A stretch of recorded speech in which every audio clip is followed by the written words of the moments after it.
Tout est réellement écrit dans le marbre. Vous vous êtes jamais vraiment posé cette question? Si, sûrement que si, croyez-moi, je pense bien que oui. Et si notre destin était déjà complètement écrit de A à Z? Et si on n'était pas réellement libre de nos choix? Et si notre fin était déjà écrite et qu'on n'avait aucun moyen de la changer? Et si, quoi qu'on fasse, ce destin reste le même? Et si, quoi qu'on fasse, on fait ce qui a toujours été prévu? J'ai une question pour vous. Réfléchissez-y réellement. Est-ce que vous pensez que votre fin est déjà décidée? Si oui, pensez-vous qu'il y a un quelconque moyen d'y faire quelque chose?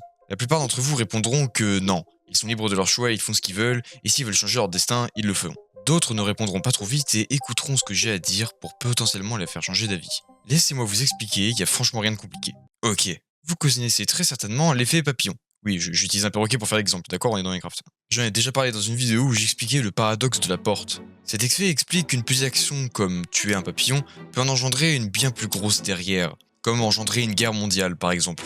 Et qu'aussi petite qu'elle soit, une petite action peut engendrer des conséquences stratosphériques. L'exemple du papillon montre qu'un simple petit battement d'aile d'un papillon peut engendrer un léger petit coup de vent, qui en engendrera un autre, puis un autre, puis un autre, qui finira par créer une tornade. Cette tornade passera au-dessus de l'eau, ce qui engendrera une vague qui va grandir de plus en plus, jusqu'à créer un tsunami. Et à partir de là, ceux qui auront perdu leur maison pourront accuser le tsunami, tout comme d'autres accuseront la tornade d'avoir produit le tsunami, tout comme on peut accuser le vent d'avoir produit la tornade, tout comme on peut accuser ce papillon d'avoir causé un coup de vent.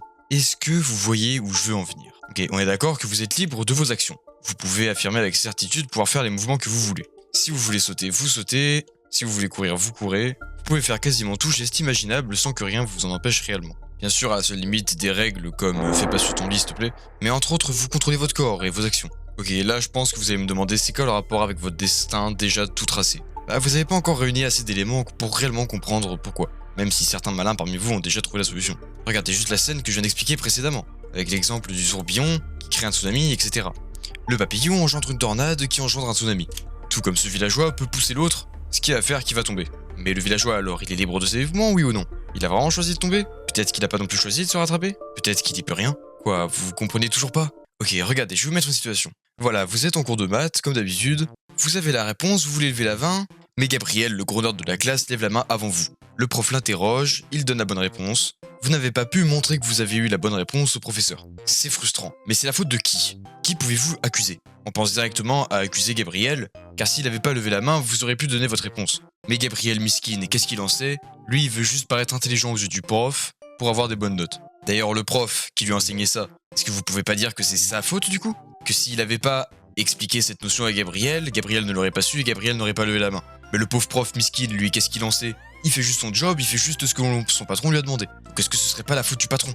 Si le patron avait pas dit au prof de maths d'enseigner aux élèves cette notion, le prof n'aurait pas expliqué à Gabriel cette notion-là, et Gabriel n'aurait pas levé la main. Mais le boss miskin, lui, qu'est-ce qu'il en sait? Il a juste fait ce que l'éducation nationale lui a demandé. C'est-à-dire d'ordonner à ses profs d'enseigner cette notion-là aux élèves. Etc, etc, etc.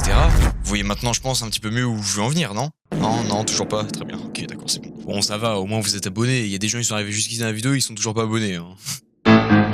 Eh bien, ce villageois, il est libre de ses mouvements, comme vous, il fait ce qu'il veut. Il peut gigoter les bras, etc. Bon, là, ça a pas l'air trop visible, mais... Mais si là, il utilise ses bras pour fabriquer des trucs dans son petit entonnoir, je sais pas ce qu'il fait. C'est parce que c'est son job, c'est parce qu'il doit le faire. Et s'il doit le faire, c'est pourquoi? C'est pour nourrir sa famille. Donc il est pas vraiment libre, il le fait parce qu'il a besoin de faire ça.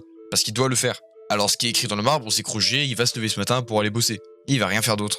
Mais comme je l'explique dans la vidéo que j'ai parlé tout à l'heure, chaque seconde, on peut faire chaque choix. Roger peut très bien décider de quitter son métier et de démissionner. Donc oui, il fait toujours ce qu'il veut. Mais il aurait pas pris cette décision à cause de quelque chose, justement, encore une fois. Est-ce que quelque chose aurait pas incité ce fermier à devenir fermier? Est-ce que quelque chose aurait pas incité cette vache à me regarder? Est-ce que quelque chose aurait pas incité ce mouton à faire cet exact mouvement que vous voyez là? Ce que je vous explique, c'est que chaque action est définie par l'événement qui s'est produit précédemment. Et ça, rien peut le changer. Tenez, on va prendre exemple sur vous, là. Oui, c'est vous, ça. Ok, là, je vous dis que vous êtes pas libre... Toi, tu regardes quoi, toi? Fumier. Là, je vous dis que vous êtes pas libre de vos mouvements. Que vous allez faire ce que je vous dis de faire. Prouvez-moi le contraire. Qu'est-ce que vous allez faire? Vous allez faire n'importe quoi pour essayer de me prouver que si, vous pouvez faire ce que vous voulez. Regardez, je danse, voilà, je fais ce que je veux.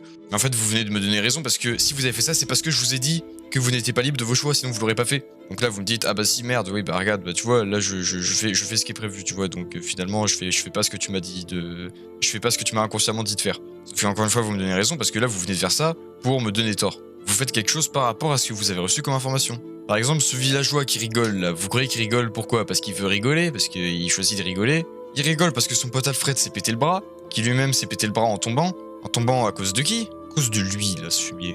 Donc est-ce que ce villageois réellement libre de ses mouvements peut rigoler parce qu'il peut rigoler, ou est-ce qu'il rigole à cause de ce que je viens de vous expliquer? Pour répondre à ça, on va utiliser quelque chose qui vous est déjà tous arrivé. Est-ce que quelqu'un vous a déjà dit c'est à cause de toi? Je sais pas, il lui est arrivé quelque chose, il s'est foulé quelque chose, il vous accuse. C'est comme ça. Eh bien, il a raison, c'est à cause de vous, et c'est en fait toujours à cause de vous. Calmez-vous, je vous accuse pas d'avoir tué votre tante, hein, c'est bon, je sais bien que c'est pas vraiment votre faute. Mais quelque part si, car rien que votre présence influe sur ce qui vient de se passer. Peut-être que vous avez rien fait, mais votre présence a eu une influence sur l'événement. Ce chat là, à qui j'empêche de passer, là, et que je suis dans les pattes, et qui s'arrête pour me regarder. Si je n'avais pas arrêté, peut-être qu'il aurait eu le temps d'aller chasser une souris qui serait morte, etc. etc. Peut-être aurait causé une tornade comme l'effet papillon, car tout peut arriver, donc peut-être que cette souris aurait eu des bébés, et que c'est plus de bébés, encore plus de bébés, ça aurait causé une invasion de rats chez quelqu'un, etc. etc. Donc peut-être que juste avoir interpellé ce petit Milou dans la rue a réglé un problème de rat chez quelqu'un. Ça, c'est encore une fois l'exemple de l'effet papillon que je vous expliquais précédemment. Donc techniquement, oui, c'est à cause de vous, et c'est à cause de tout le monde. Même ce villageois là. Le chat en passant peut-être qu'il s'est légèrement arrêté pour regarder ce villageois. Et que ça a encore une fois retardé son arrivée vers la souris. Pareil pour ce bloc, peut-être qu'il était un bloc dans son chemin et que ça l'a empêché encore une fois de se ralentir, etc. Enfin, je vais pas vous expliquer la même chose en boucle, je pense que là vous avez compris. Et donc tout ça, ça mène à quoi? Pourquoi je vous explique tout ça? Déjà dans un premier temps, ça prouve que chaque action est provoquée par l'événement qui le précède. Que si quelque chose n'a pas existé, ce qui suit n'existera pas de la même manière. Que si quelqu'un a force à faire une bêtise, on sait pas qui accuser entre la personne qui a fait la bêtise ou la personne qui a incité à faire la bêtise. C'est pour ça qu'on a besoin de juge, on peut jamais vraiment décider qui c'est la faute de qui. Tu vas pas accuser la mère de quelqu'un juste parce qu'il a mis au monde cette personne qui a fait un attentat. D'accord? C'est compréhensible ou pas? Normalement oui. Et prouver ça, ça prouve aussi qu'une action est faite en fonction de ce qui la précède et uniquement en fonction de ce qui la précède. Si ça vous gratte les aisselles, vous allez vous gratter les aisselles. Ok, vous avez le choix de pas vous gratter les aisselles ou de vous gratter les aisselles, mais si ça vous gratte les aisselles, vous allez vous gratter les aisselles inconsciemment. Et si là ça vous gratte les aisselles et que vous vous retenez de vous gratter les aisselles, vous vous retenez de gratter les aisselles parce que je vous ai dit que vous allez vous gratter les aisselles, vous avez voulu me prouver le contraire. Et si du coup finalement vous vous grattez les aisselles, c'est soit que vous avez rien écouté, soit que vous voulez encore une fois me prouver le contraire. Et ça se termine jamais en fait. Vous voyez où je veux en venir? Tout est écrit dans le marbre. Vous allez vous gratter les aisselles maintenant, là tout de suite. Parce que ça vous gratte. Et techniquement à la base ça vous grattait pas vraiment, vous vous en avez juste rendu compte parce que je l'ai dit. Voilà, gratte-toi les aisselles maintenant. D'accord, ok j'arrête. Voilà pourquoi tout est écrit dans le marbre. Car on vit dans un monde où le monde a déjà été déclenché. Ici notre élément déclencheur, ça a été le Big Bang. Le Big Bang qui a entraîné la création de planètes, qui a entraîné la création de la vie, qui a entraîné votre vie, qui a entraîné chaque action que vous avez vécue jusqu'ici, jusqu'à l'action de vous gratter les aisselles. Et que donc, au moment du Big Bang, tout était écrit dans le marbre, que vous allez vous gratter les aisselles à ce moment-là. Tout était réellement écrit dans le marbre. Et peut-être qu'après cette vidéo, vous allez vous dire « Ah, mais c'est vrai que en fait, je fais pas vraiment ce que je veux, en fait, tout est écrit dans le marbre. » Du coup, vous allez essayer d'aller dehors ou de faire quelque chose qui n'était pas prévu pour essayer de changer le cours des choses. Mais le cours des choses est déjà écrit. Si vous faites ça, c'est parce que vous avez regardé la vidéo. C'était prévu que vous fassiez après cette vidéo. C'était à cause de cette vidéo que vous êtes allé dehors et que vous avez essayé de faire quelque chose de différent. Vous pouvez vous demander, et si j'avais pas regardé cette vidéo? Mais il n'y a pas de ici en fait. C'était prévu, ça aussi c'était écrit dans le marbre que vous alliez regarder cette vidéo. Quand en rentrant des cours, vous alliez sur YouTube, lancer YouTube et que vous allez tomber sur cette vidéo, vous allez voir la Minia, elle était trop stylée la Minia, waouh, ça a l'air intéressant la vidéo. Et du coup vous cliquez dessus et vous tombez là-dessus et maintenant vous réalisez qu'en fait toute votre vie est écrite et que vous pouvez rien y faire. Ah, vous pouvez rien y faire, là vous allez aller dans les commentaires pour me prouver le contraire, mais elle est dans les commentaires aussi, c'était écrit dans le marbre. C'est grâce à ce que je viens de vous dire maintenant, ou à cause de ce que je viens de vous dire maintenant, que maintenant vous allez essayer de changer le cours des choses. Donc finalement, c'était prévu aussi.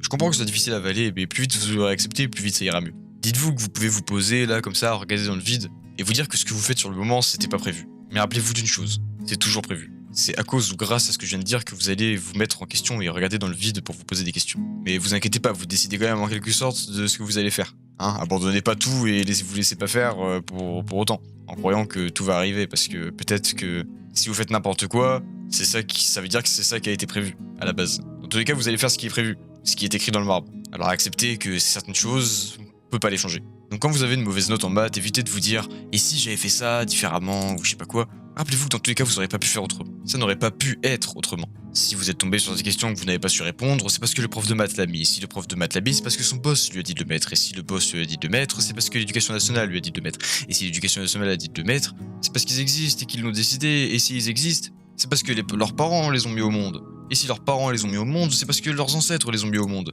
Et si les ancêtres ont existé, c'est parce que la Terre s'est formée. Et si la Terre s'est formée, c'est suite à des trillions et des trillions d'années, suite auxquelles la Terre s'est générée après le Big Bang, notre élément déclencheur. Et tout ramène à ce Big Bang. Alors avant que vous cliquiez sur cette merveilleuse vidéo dans laquelle je parle depuis le début de la vidéo, j'ai une dernière question pour vous. Y a quoi alors avant ce Big Bang ?